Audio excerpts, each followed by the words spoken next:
So, Trey Lance moves on. The 49ers, they get rid of that huge salary dump that belongs to the Dallas Cowboys and go out and probably get Bosa probably within the week.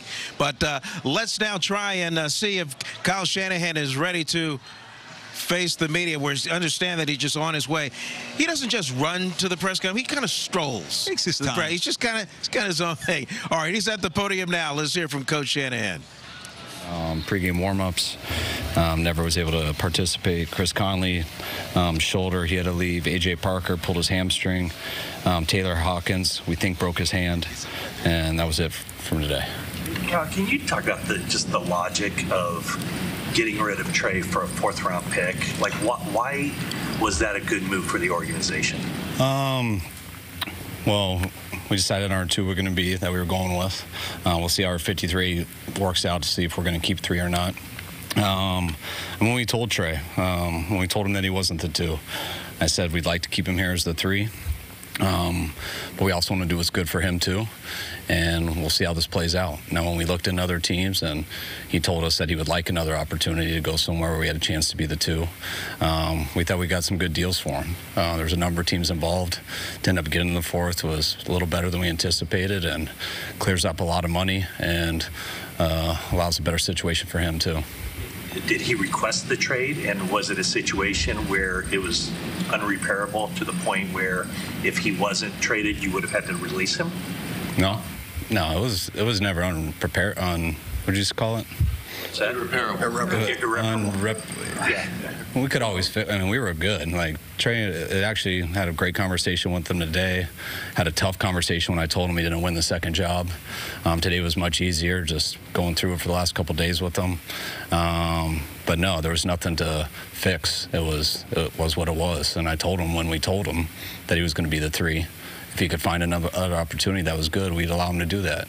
And he did. And we feel he'll be better for it, and think we will too. Why did you end the quarterback competition before the 3rd preseason? Because I knew it. I thought it would take longer.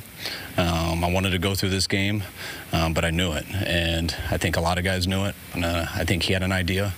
It was more about my relationship with Trey that, I'm in meetings with him every day and stuff. I'm on the field with him every day. And I could get a sense that he was starting to feel that we felt that way.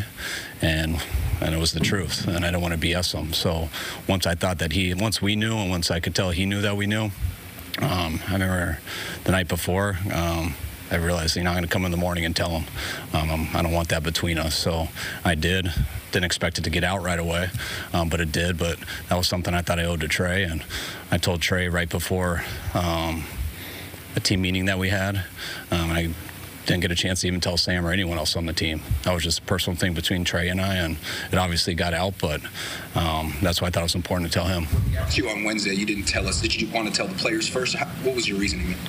No, my reasoning was, I would love to tell the players first. I'd love to tell Sam first. We were hoping that Trey was going to come to practice still, and I totally understood why he didn't. He asked if he could have it off because, he was a little emotional and stuff. Didn't want to be around the players like that, and totally understood that. But we're still hoping he would come, and then by the time he didn't, wasn't going to have a meeting on the field to tell the players who we announced as a second-string guy. And I had, not to mention, practice ended at 1:43, and I had a radio show at 1:45. And so I got on a radio show, and I talked about it for 20 minutes there. And that's what I felt good with, because I thought if I talked about it there, you guys would get that information. Unfortunately, I found out that radio show was delayed because of a baseball game. They went into extra innings, so you guys didn't find out till 4:30. So if I would have had it over, I would have told you guys right away. But usually when I do a radio show, you guys get that stuff pretty fast. So I thought you guys had it, and I realized that you didn't until about 4:30. With the team today. When you signed Darnold, did you tell Trey this could be the backup? Was it clear to him? And if it was, what was his reaction even back then? I told Trey the same thing I told you guys. And Brock since day one. So, it's been everything we've told you guys, we've told him. We said if Brock was healthy, it was going to be hard for anyone to beat him out with what he put on tape last year. If he's not healthy, Sam and Trey were competing for the 1 spot. If he was, we thought they'd be competing for the 2. That's what we said before they got here. That's what they said when they got here, OTAs and training camp, and that's the way it worked out. They had OTAs together. They had all these practices, and Sam won that competition. What did Sam show you during the practices and during camp to make you and the staff feel that he was the better choice? Just everything, the whole body of work. He got better as it went. I thought it was tight for a little bit, and just over the last couple weeks and stuff, started to separate himself each day, and just the more comfortable he got, the more consistent he got. I think it was pretty apparent for all of us. To clarify, did he request a trade, and which day did that happen, and how was that conveyed to you? When Trey and I talked, we talked about all the situations going forward, and I told him how much I'd still want him here to be the 3 and things like that. I also told him that what I think is best for Trey. I do think Trey needs an opportunity to play more. The opportunities he's had here, when he has had those 2 opportunities, he's gotten hurt in both of them and kind of missed that window a little bit. Gave an opportunity for someone else to do it, and that person did it and stayed healthy for those 7 games and showed us something that we're confident in. And Trey kind of needs that again, and he didn't get that here. And so I told him that's what I think is best for him if he can find a good opportunity. If he doesn't and he wants to be here, well, we want him here. And Trey took a little bit of time to think about it, but he came back and said he'd like to find another spot if we can. And that's when we started looking into it, his agent, us, and that came to fruition today. First conversation was Wednesday, and then Thursday he came back and said, I'd rather find No, the first conversation was Wednesday. About an hour and a half later, he came and told me that he would like that. He'd also like to not have to go out to practice and stuff, just to get his stuff together and think about it. And that's what he did. And the next day he came in and was at our walkthrough, was at our meetings last night. We didn't know if something would happen today. Him and I were communicating about it yesterday, the possibilities of it, told him of some teams that were interested. So I was talking about those options last night, what I thought was best, what he did. And then today, some other teams became interested. And if they wouldn't have, he would have been out at that game and stuff, and we would have tried to go with him as our 3. But some good stuff did come up, and some stuff that I think he's really excited about, especially telling him today. I could tell he was, and some things we are too. You did give up a lot for him. He's still young. Was this a failure of evaluation, a failure of just circumstance? How would you characterize this move? I mean, obviously, we took our shot and it didn't work out. So, I mean, that's on us for that. But I'm not going to say anything as in failure. I mean, that'd be too much of a negative towards Trey. I get our deal. We took a shot to go for that. We were hoping that he could be our guy, and that didn't work out. So I understand that from our standpoint, but I still do believe in Trey. And, about 3 years ago, we had the 12th pick in the draft, after that COVID year, but we thought we had a really good team. And we didn't think we'd have a chance again to get close to that top area to take a quarterback in the top 10. And when you have the 12th pick in the draft, we went into it realizing it was a risk. But we thought we weren't going to pick that high again for a couple of years, and we would never have a chance to move from 12 to 3. We tried to move up to a number of spots before that, but 3 was the first one that would do it. We looked into everything between 12 and 3, and we got that, and we took our shot, something we believed in and a person we believed in. Was hoping he could play more his first year. We knew he wouldn't come in and just take it over from Jimmy, but we were hoping to mix it in and kind of give him some experience. But once he broke the finger and stuff, it just got tougher for him as time went. We knew we'd commit to him the next year, which we did. We knew he wasn't fully ready in every aspect, but we knew he had a skill set that we could put some stuff together to give him the chance to compete and grow with the good team as he developed as a full quarterback.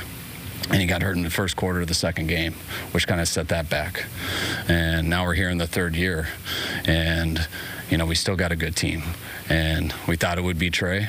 I think we got pretty fortunate falling into still having a rookie quarterback in our 3rd year that happened to be the 7th round pick. And we also look back at it as we didn't think with having the 29th pick, which those 2 first-round picks ended up being the 29th pick in the draft, which we were expecting it to be late. We were hoping it would be 32 or something like that, but we know with two first-round picks that are both at 29, you can never even consider to move up to something like that. And so we had to act then, and we did. Didn't work out, which can be a huge challenge, but that's why we feel pretty fortunate in what we fell into.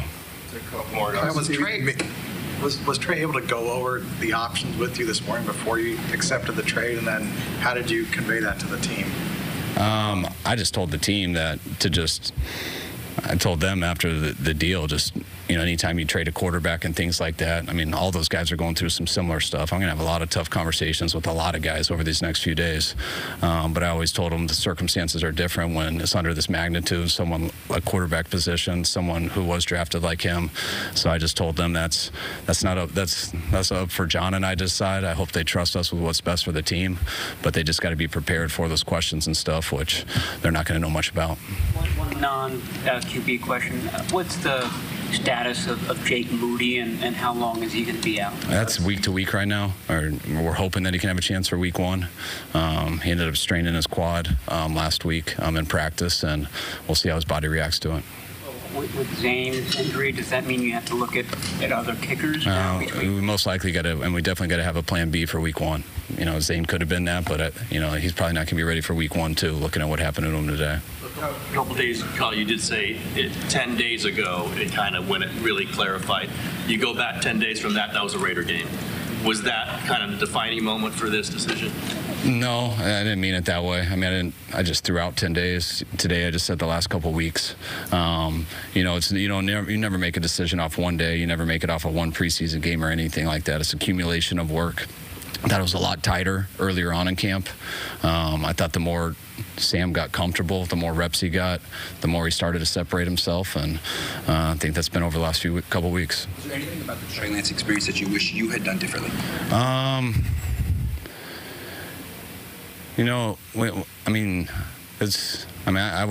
always feel like I let Trey down. I mean, I wanted him to come here. I believe in Trey. I believed in him before we took him, and I'm responsible for that. I didn't want to throw him into the heat of battle right away, but I thought he needed to play. So we tried to figure out every way to do that. I mean, if I can look back in hindsight, he broke that finger on a helmet on that 4th preseason game versus the Raiders. I wish I didn't put him in a play that had him break his finger, because I think that really hurt him in his first year. And not only did it hurt him not getting able to mix in much, but it hurt him in the practice time because he had to adjust how he threw and things like that, which I think set him back for his second year. When we went into the second year, we gave him every chance to do it. We were going to make an offense that, to me, gave him the best chance to be successful at that time, which we did do. And when you do that, you hope a guy can stay healthy so he can stay out there long enough, but that didn't last long. It was the first game, and after that, I always felt for him, and we continue to work with him. But sometimes things just don't work out. Was there an internal struggle about? I mean, he's still a young guy. He's 23 years old. He's only halfway through his rookie contract.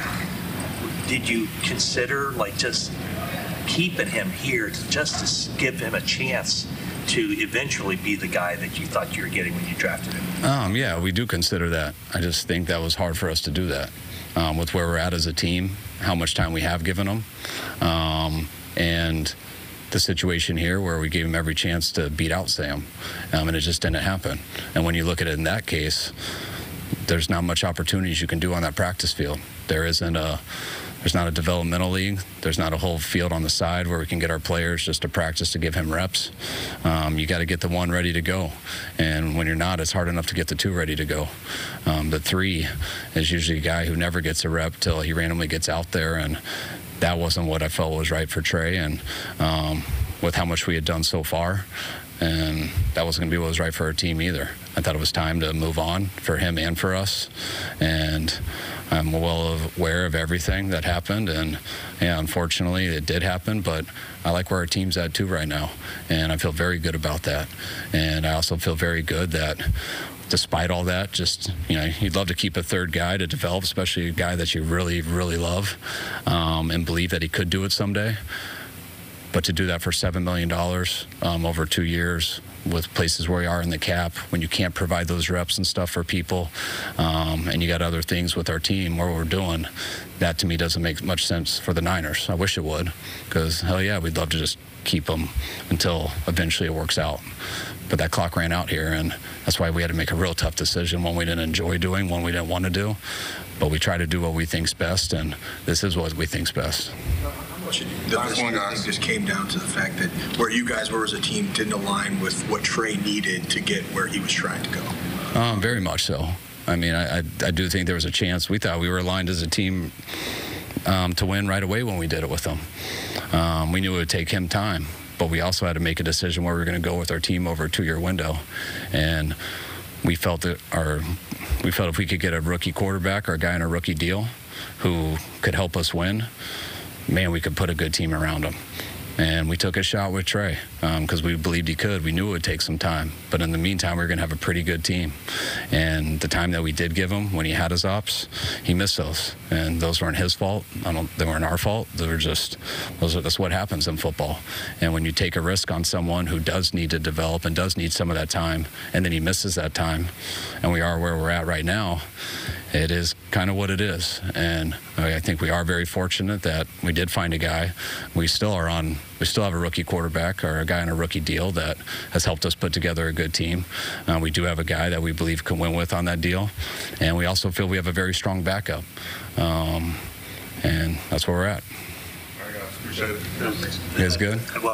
You have a question. So many takeaways from that. Wow, that was Kyle Shanahan almost unplugged. Full disclosure, and a couple of takeaways from that one. One, quote, we took our shot and it didn't work out. And the other one, he takes full responsibility for what he did with Trey Lance. He thinks he rushed him just too soon, got hurt, and again, in the end, didn't work out. Yeah, and when you love it when the head coach can get out there and look you in the face and say, hey, this is what we tried to do. We came from 12. We had to get higher to get to number 3. He said that the team was ready to win now. We had a team that could have this young guy win if he was capable of catching the offense. And he went on to say that we was going to build an offense that was going to fit his skill sets. So he just couldn't stay healthy. A lot of other things, factors that played into it. But Kyle Shanahan right there was as honest as you could be, and he told it like is. He loves the guy. Just Trey couldn't handle it right now. And that is how we open the 5th quarter post-game show.